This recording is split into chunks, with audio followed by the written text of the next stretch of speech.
Kaya Drake mo man stats, analisasan mo.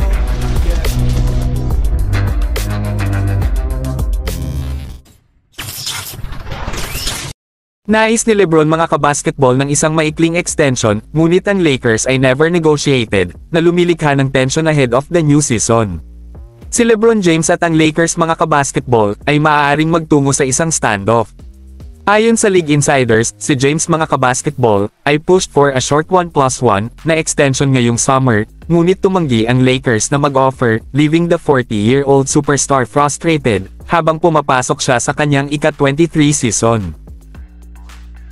Si LeBron ay may isang taon na naiwan sa kanyang deal, na nangangahulugang siya ay magiging isang unrestricted na free agent sa susunod na summer.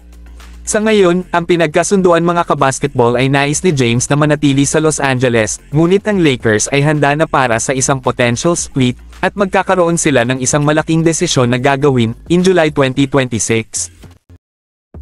For most of his career mga kabasketball, si LeBron ay hindi kailanman nahihirapan sa pagkuha ng mga contract offers, ngunit ang mga bagay ay nagbago sa stint na ito kasama ang Lakers.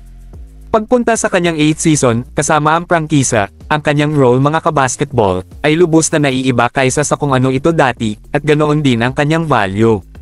Sa mga average na 24.4 puntos, 7.8 rebound, at 8.2 assists per game, noong nakaraang season, ang mga stats ni LeBron mga kabasketball ay elite, ngunit hindi sapat na bigyan siya ng prioridad over Luka. Ang trade na iyon noong Pebrero, ay nag-reshifted ng focus ng Lakers, na ginagawang more of a sidekick si James, sa kauna-unahang pagkakataon sa kanyang career.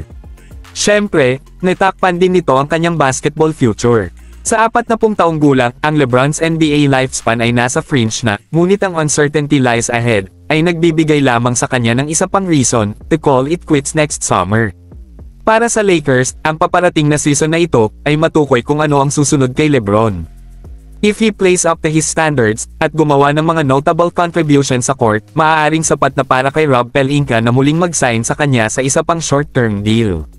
Kung hindi, ang Lakers ay mag-move on at gagamitin ang salary ni James, to pursue other stars. With plenty of tradable assets at isang bagong star, to build around LA ay nasa win-now business, at hindi nila hahayaan ang sinuman na makarating sa paraan nito, not even LeBron. Mula sa perspective ni James, ang treatment na ito mga kabasketball ay left him feeling frustrated sa Lakers, na lumilikha ng isang tunay at noticeable divide within the franchise.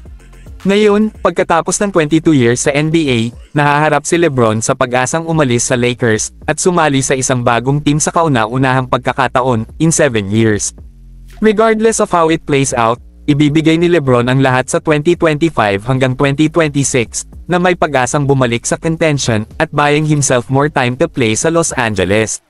As it stands, mas gusto niyang manatili kaysa iwanan ng Lakers, ngunit maaaring hindi siya magkaroon ng full control over what happens next. Itinayo ni LeBron James ang kanyang career on controlling his own destiny, ngunit sa kauna-unahang pagkakataon in decades, that control is slipping. Ang Lakers ay preparing for life beyond him, at si James mga kabasketball, ay fighting upang patunayan na kabilang pa rin siya sa gitna ng lahat.